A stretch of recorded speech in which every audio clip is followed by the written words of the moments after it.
Merci beaucoup, Sébastien, de cette invitation d'abord et puis de cette présentation ensuite. Alors, mon propos va consister à poser la question de l'avenir et derrière l'avenir du temps, d'une temporalité longue, sur fond d'anthropocène. Donc, je dois à Nathanaël Wallenhorst de m'avoir sensibilisé à cette question de l'anthropocène et cette question, je l'ai faite mienne dans ma propre réflexion d'ordre philosophique et aussi éducatif.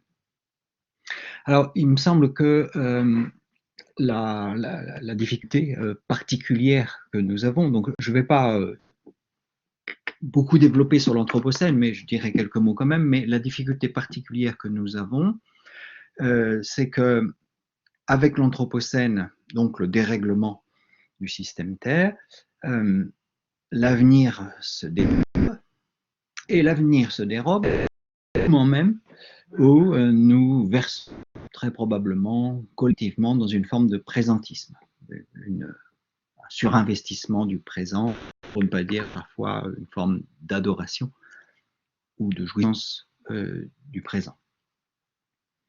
Cette jouissance, elle prend trois directions.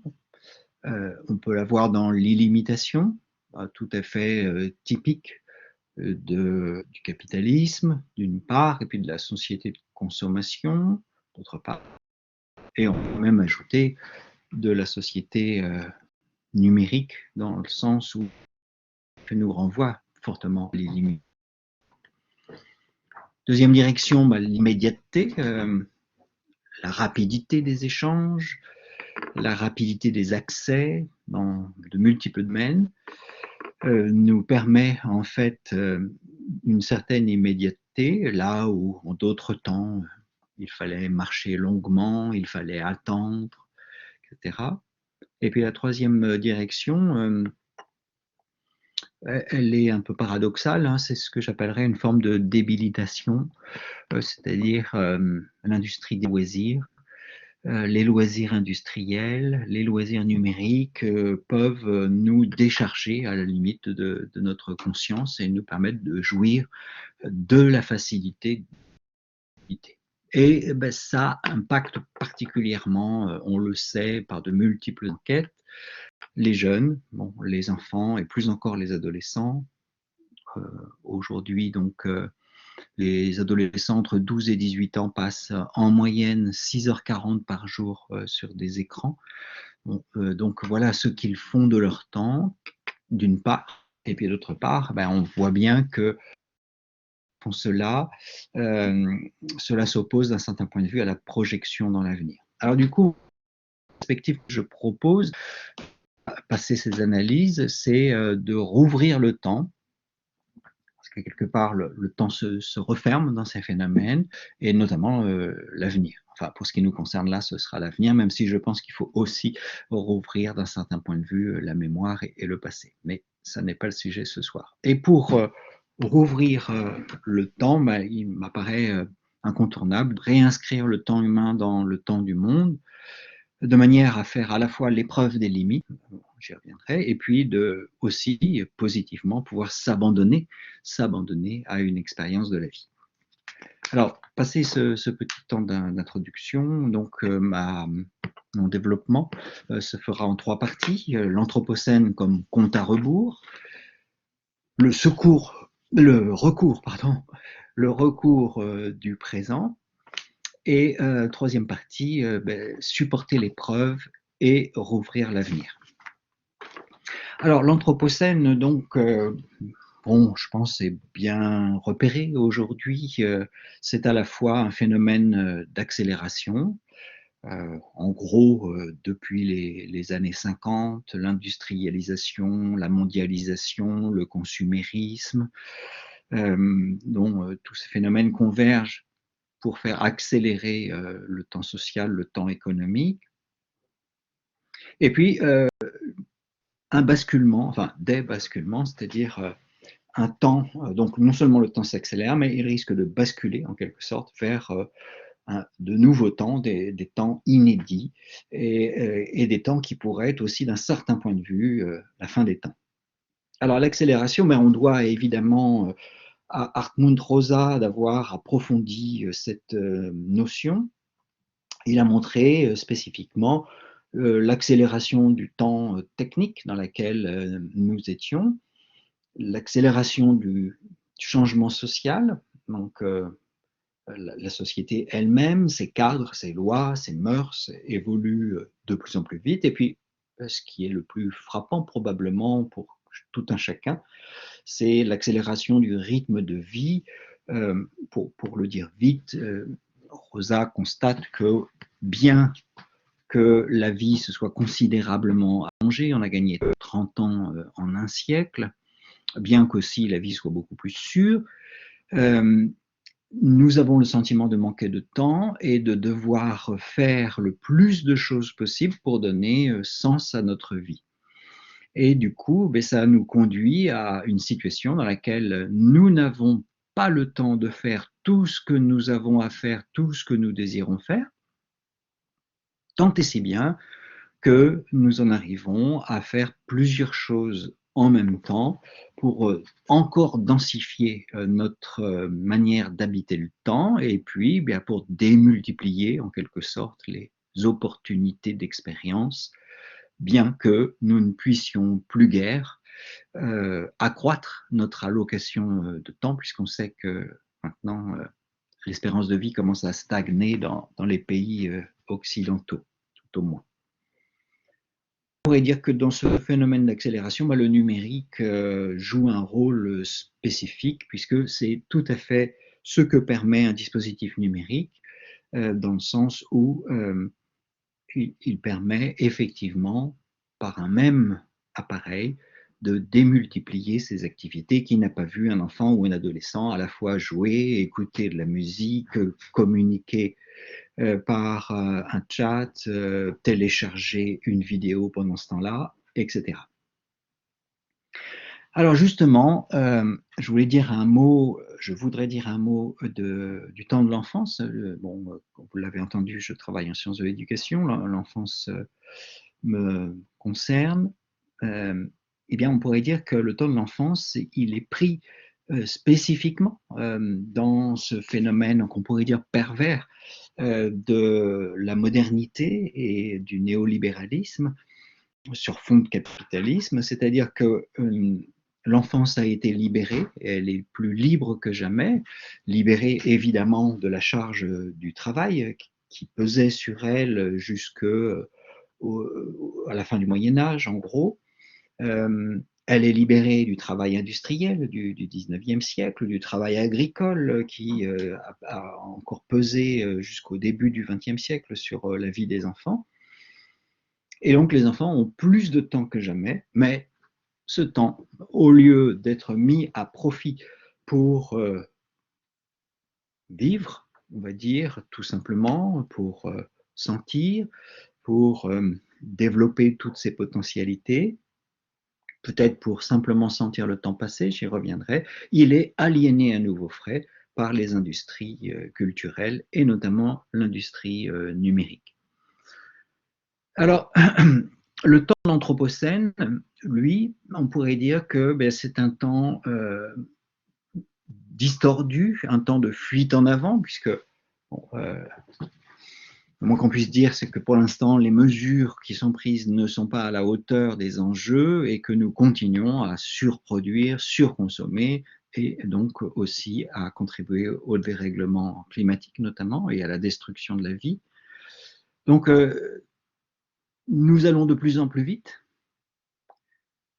et en même temps, nous sommes de plus en plus en retard, puisque au fond, nous tardons à prendre les mesures adéquates, d'une part, puis d'autre part, nous ne parvenons pas à développer les technologies du futur qui permettraient de pallier un certain nombre d'effets des activités humaines, captation du carbone ou autre chose encore.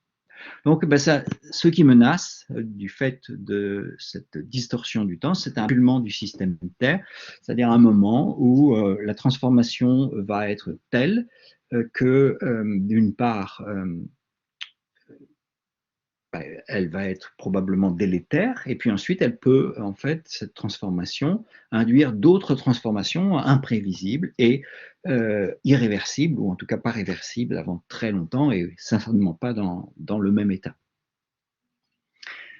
Donc, bien, voilà, l'Anthropocène nous confronte à une crise de l'avenir et nous renvoie à notre difficulté à habiter le temps, à libérer du temps et à être à l'heure, en quelque sorte, c'est-à-dire en phase avec le temps qui se présente à nous. Deuxième partie, donc ce qui concerne le présent.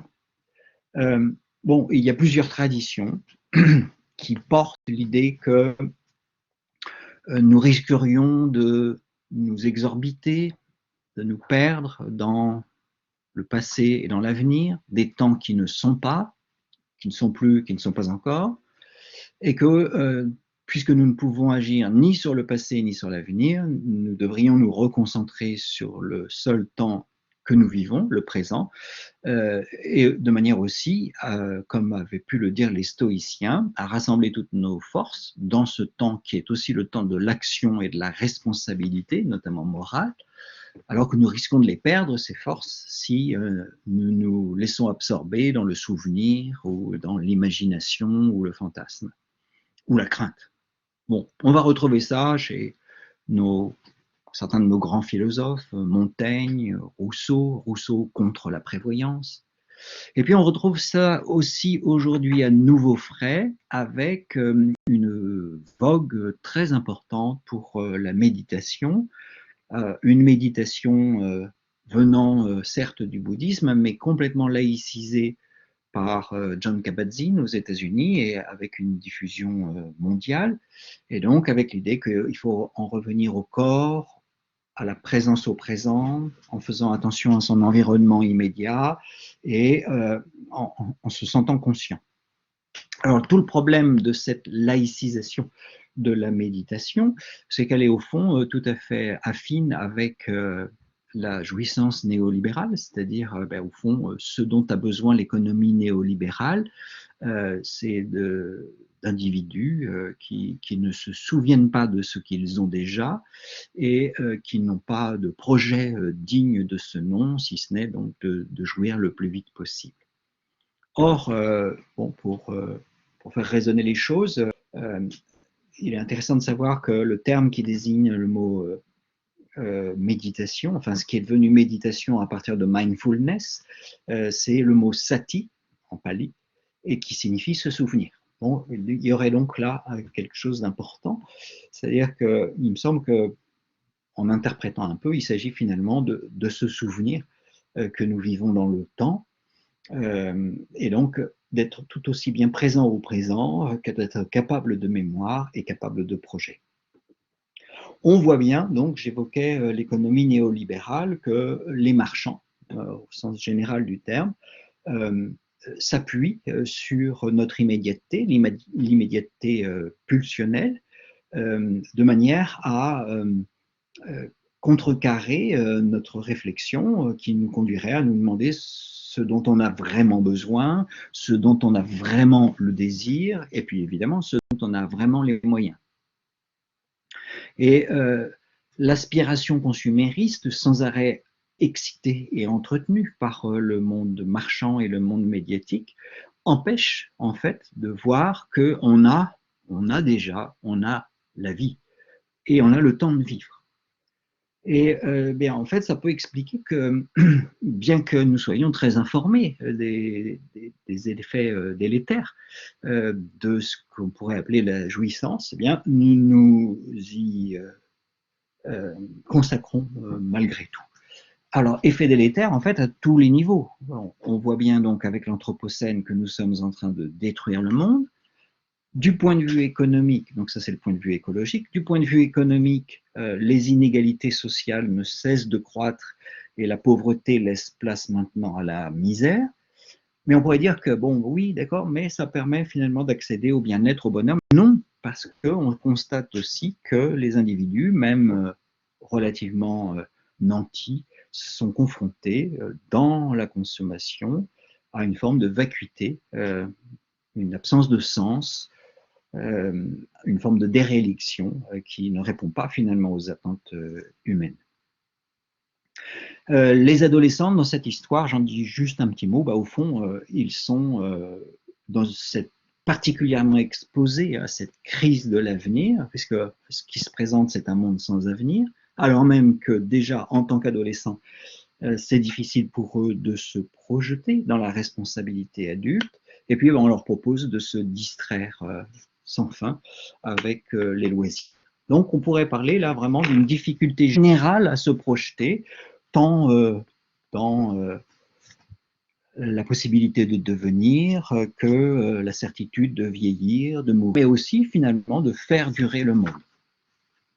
Alors, troisième et dernière partie, quelle est ma suggestion, au fond, par rapport à cette problématique et de l'Anthropocène, comme disparition prochaine du monde, et de l'incapacité des humains à habiter pleinement le temps?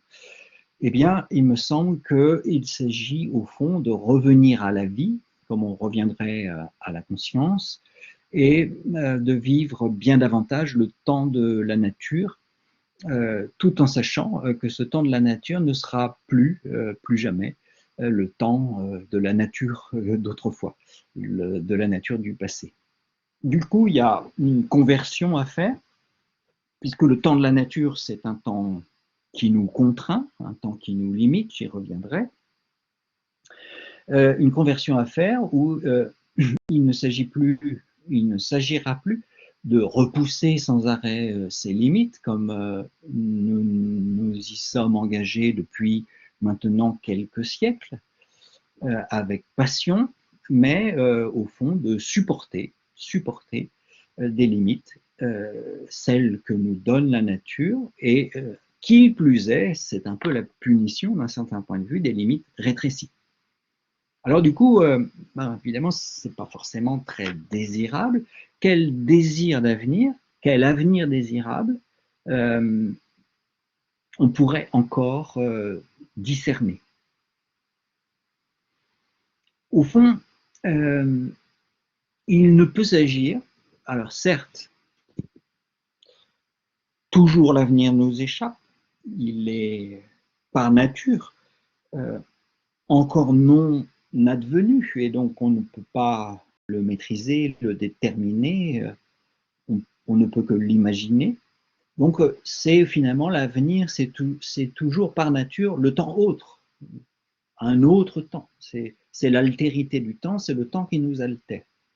Mais ce qu'il faut imaginer à présent, c'est vraiment un autre avenir. L'avenir est autre, mais il faut encore imaginer plus loin que ça, un autre avenir, un autre temps. Ça ne peut plus être un temps linéaire. On doit, me semble-t-il, retrouver un temps cyclique, celui de la nature, celui de la vie qui se reproduit, et ceci à nouveau frais, dans le sens où à la fois il s'agirait de se réinscrire dans le temps de la nature, et donc dans ses limites et dans ses cycles, mais en même temps, puisque notre puissance nous donne aujourd'hui la responsabilité du monde, puisque nous sommes en train de le transformer par nos activités, nous aurions aussi, dans une forme paradoxale, à assumer notre extériorité par rapport au temps du monde. Donc, se réinscrire dans le temps du monde, le temps de la nature, mais en même temps pouvoir penser le temps à venir, non seulement de l'humain, mais du monde lui-même. Donc, au fond, il s'agirait de vivre un temps pleinement humain en tant qu'être humain, c'est être vivant, être terrestre. Je reprends le sous-titre du dernier ouvrage de Nathanael Wallenhorst, donc Mutation. L'aventure humaine ne fait que commencer. Eh bien oui, au fond, peut-être bien que il y a encore un avenir pour les humains, et cet avenir serait de devenir humain. C'est-à-dire qu'il est bien possible que ça n'ait pas vraiment commencé. Nous n'avons pas su jusqu'à présent être complètement humains, et sentir à quel point nous pouvions, au fond, vivre le temps qu'il nous est donné de vivre à l'intérieur d'un monde, et non pas à l'extérieur de ce monde, à l'intérieur d'un monde qui, tout à la fois, nous contient, donc nous limite, mais en même temps nous soutient, donc nous aide, nous était, et nous permet effectivement de sentir, en nous accueillant, que nous avons le temps. Alors, certes, nous n'avons pas tout le temps, mais nous avons le temps, nous avons du temps, et que nous pouvons sentir la joie de vivre dans le temps, de sentir le temps passer, de laisser le temps passer à nouveau frais. Merci de votre attention. Merci beaucoup, Renaud, pour cette intervention extrêmement pertinente sur la manière dont on peut concevoir l'avenir dans un monde qui est limité, peut-être temporellement limité, en tout cas limité en termes de ressources, en termes naturels. Peut-être, dans le chat, on vous remercie également pour votre intervention. Moi, j'invite les différents participants à la réunion à écrire leurs questions sur le chat. Voilà. Renaud, moi j'aurais peut-être une question à vous poser pour ouvrir la discussion. Finalement, on évoque la possibilité de concevoir l'avenir différemment d'un point de vue théorique. C'est très important de le faire, de travailler ce sujet-là d'un point de vue théorique. Et d'un point de vue pratique, finalement, ça croise également la contribution de Florent Trocknet-Lopez, mais comment mettre en musique cette nouvelle conception de l'avenir en termes politiques, finalement, dans nos démarches démocratiques. Comment ouvrir cet avenir dans un contexte, dans le contexte qu'on connaît, hein, des élections très récentes, d'abstention, de désengagement citoyen. Est-ce que ça passe on serait tenté de dire peut-être que ça passe par l'action sur le terrain, quelque chose comme l'engagement associatif. Voilà, à l'Espace Éthique, on travaille avec énormément d'associatifs très engagés dans leur domaine. Mais est-ce que finalement cet engagement associatif avec une vision de l'action dans le présent n'est pas aussi une autre manière de de faire vivre ce présentisme dont vous parliez? Est-ce que c'est pas justement une logique présentiste aussi? Voilà, c'est une question très ouverte parce que je n'ai pas du tout l'idée de la réponse qu'on pourrait apporter, mais justement, c'est vraiment pour ouvrir un dialogue avec vous, quoi. Comment mettre en œuvre cette vision de l'avenir ici et maintenant, de l'initier collectivement. Alors, merci donc pour cette interpellation. Effectivement, c'est tout sauf évident. Alors, j'ai quelques idées qui me viennent peut-être un peu dans le désordre. Il est manifeste que la démocratie telle qu'elle fonctionne dans les pays occidentaux est en crise.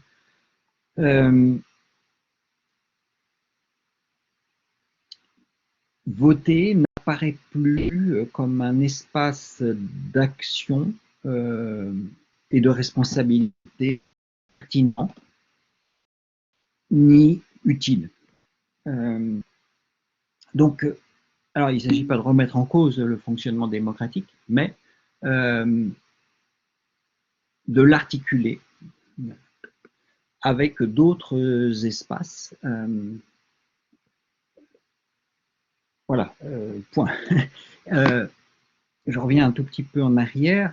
Il me semble que la crise dans laquelle nous sommes, je ne suis pas du tout optimiste, hein, je le reconnais, ne trouvera d'issue que par une catastrophe, c'est-à-dire quand on a entendu pas mal de gens s'exprimer suite aux élections départementales et régionales et qui disaient que ça ne servait à rien, etc.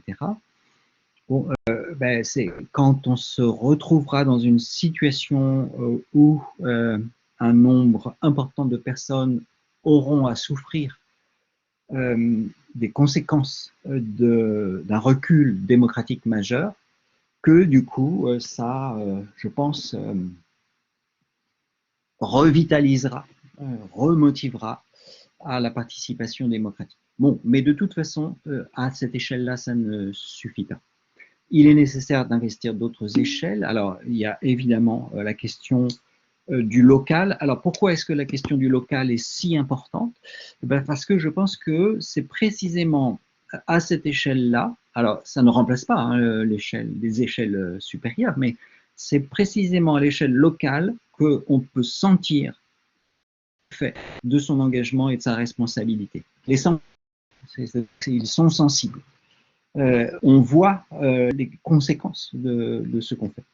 Du coup, ça me renvoie à une question éducative. Il me semble que nous sommes arrivés au point où nous devons complètement changer la position des adolescents, notamment dans la société, c'est-à-dire leur permettre de s'engager dans des activités qui aient une certaine durabilité, par exemple en produisant véritablement des œuvres et en faisant en sorte que ces œuvres vivent, et que donc ils puissent s'assurer de la possibilité de laisser trace et donc finalement d'habiter l'avenir. Et la deuxième chose, pour terminer, que je dirais par rapport à la manière dont l'éducation peut préparer une autre manière d'habiter le temps et aussi de se projeter dans sa responsabilité politique, c'est que la transmission qui est en crise, elle doit être complètement réinvestie à partir de l'enfance, et c'est-à-dire que on le voit bien aujourd'hui avec une culture entre pairs, hein, de père à père, avec le fait que beaucoup de jeunes savent un certain nombre de choses que les adultes eux-mêmes ne savent pas, eh bien, il faut qu'on mette, à mon avis, les enfants, tout au moins les adolescents, en situation de responsabilité de transmission. C'est-à-dire qu'on leur permette de jouer un rôle dans lequel eux-mêmes contribuent à la préparation de l'avenir des autres.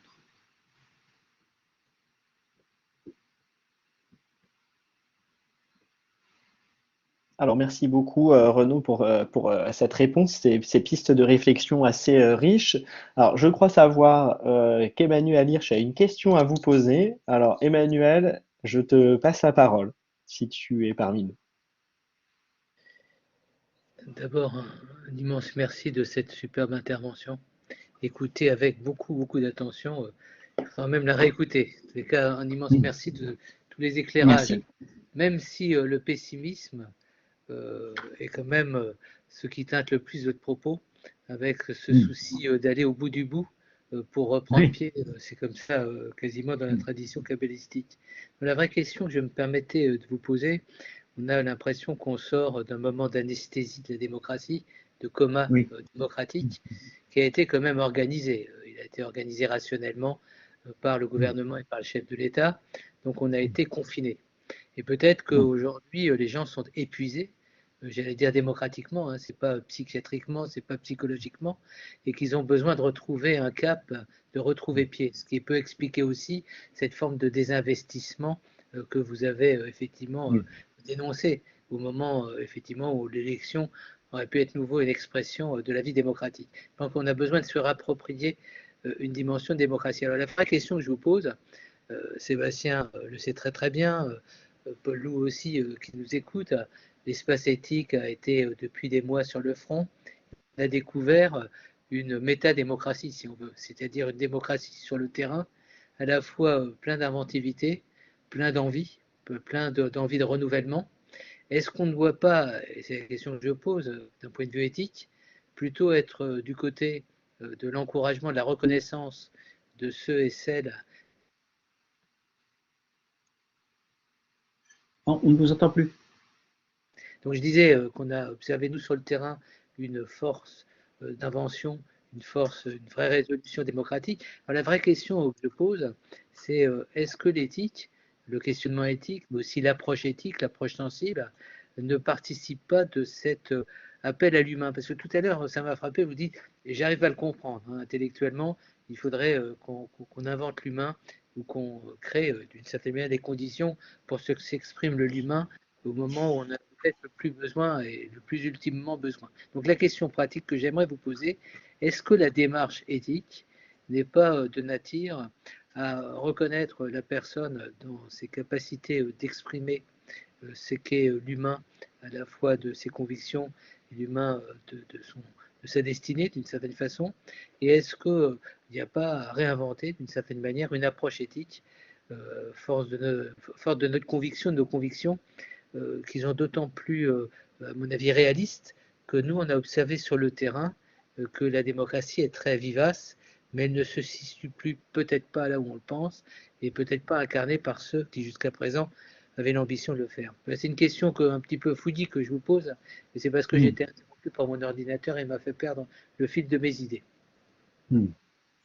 Alors, je ne sais pas dans quelle mesure je peux prétendre comprendre complètement ce que vous dites, mais je veux bien raisonner au sens de la résonance, plus que du raisonnement. C'est-à-dire qu'il me semble que euh, euh, l'enjeu aujourd'hui étant celui de la pérennité du monde, à l'intérieur de cette pérennité, la pérennité de la vie, et à l'intérieur de cette pérennité de la vie, la pérennité de l'humanité, et on pourrait dire, à l'intérieur de la pérennité de l'humanité, le droit de celles et ceux qui viennent et qui nous succèdent d'accéder elles aussi et eux aussi au monde. Et donc, dans cette perspective-là, la démarche éthique aujourd'hui doit être non seulement attentive à la vie humaine, mais finalement à l'interdépendance de toutes les formes de vie, et donc s'ouvrir à une sensibilité nouvelle, je pense, sensibilité qui en fait est attention à toute forme de souffrance, comme le montre notamment Corinne Pelluchon, souffrance animale, mais aussi à toute forme de vulnérabilité. En fait, il n'y a pas de vie sans vulnérabilité, puisque vivre est toujours être exposé à la souffrance et à la mort, et que donc une éthique à nouveau frais doit en fait comprendre qu'il s'agit à la fois, je dis bien à la fois, d'être attentif à toutes les formes de vulnérabilité et de souffrance, y compris celles des plus petits d'entre nous, des moins visibles d'entre nous. Quand je dis d'entre nous, c'est les vivants. Et en même temps, à cette globalité en fait du monde, c'est-à-dire à la grandeur du monde pour le coup, qui fait que tout étant interdépendant, nous ne pouvons plus aujourd'hui prendre soin du plus petit dans nous sans prendre en même temps soin du monde global dans lequel duquel nul ne peut s'abstraire.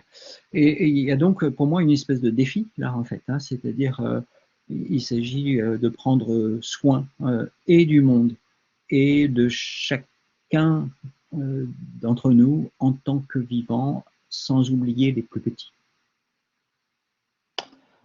Merci Renaud. Sur cette idée de la transmission, et ensuite je vais précisément transmettre les messages des internautes dans le chat. À l'Espace éthique, on travaille beaucoup sur cette idée de l'éthique comme transmission et de la transmission de la pratique de réflexion éthique avec les lycées et avec les étudiants. Donc c'est un sujet qui est vraiment au cœur de nos préoccupations. On pourra en discuter longuement. Je ne vais pas faire tout un discours là-dessus, mais il y aurait beaucoup à dire parce qu'on y travaille beaucoup. Alors je vais relayer une remarque de Monsieur Voiseau, alors qui s'interfaçait bien, je dirais, avec ce que nous a dit Emmanuel aussi. Alors, Monsieur Voiseau nous dit, peut-on dire un mot de la pensée de Bion, psychanalyste anglais pendant la Deuxième Guerre mondiale, qui évoque la pensée de la catastrophe. Le groupe ne pense son avenir qu'au bord de l'abîme. Alors, Monsieur Voiseau est intervenu une seconde fois pour souligner l'extrême importance de la participation active des adolescents au moment de transmission de la culture. Voilà. Donc, c'était pour rebondir sur des propos qui étaient tenus. Et puis, Madame Le Grill, Françoise, nous dit la notion de travail perdu ou arrêté pendant le confinement vient questionner également cette notion du temps. Voilà, c'est une question. Est-ce que ça vient questionner cette notion du temps? Et puis je transmets la remarque d'Anne Josselin. Merci. On comprend mieux le désintérêt des jeunes pour les élections en prenant en compte ce que vous dites de l'importance de les intégrer à des activités durables et de les mettre en situation de transmission. Bref, en leur permettant de devenir dès maintenant créateurs actifs de leur avenir commun. On en est loin. Alors peut-être Renaud, je vous propose non pas de répondre à toutes ces questions parce que ça serait probablement trop long, mais peut-être de réagir peut-être sur cette dernière remarque d'Anne Josselin en forme de conclusion de votre intervention. Oui, ben, ça renvoie au fait qu'il faut repenser l'espace commun et l'espace politique en les déséconomisant en partie, de telle manière à ce que retrouvent leur pleine légitimité les activités, les actions, les engagements, les responsabilités auxquelles nous pouvons tous contribuer, y compris dès l'enfance, qui contribuent à prendre soin du monde. Bon, je suis assez sensible à l'éthique du care, donc d'où ma référence réitérée aux soins, et que il est peut-être terminé le temps où il s'agissait au premier degré de protéger très longuement, avec l'allongement des études, l'enfance au sens élargi du terme, et au second degré, finalement, de la confiner, sans jeu de mots, hein, mais c'est-à-dire de la retirer du monde et de l'empêcher, en fait, de faire porter sa propre voix. Et donc, ben, il me semble que ça passe par l'attribution de nouveaux droits, je pense au moins aux adolescents, bon, mais aussi peut-être à de nouvelles activités dès l'enfance, de telle manière à ce que d'abord on laisse s'exprimer ce gisement de créativité qui vient de l'enfance, et puis d'autre part qu'on donne leur droit d'expression à celles et ceux qui vont le plus pâtir des activités qui nous engagent dans l'Anthropocène. Voilà, ils sont effectivement, ils devraient être très largement invités à prendre place dans notre espace commun.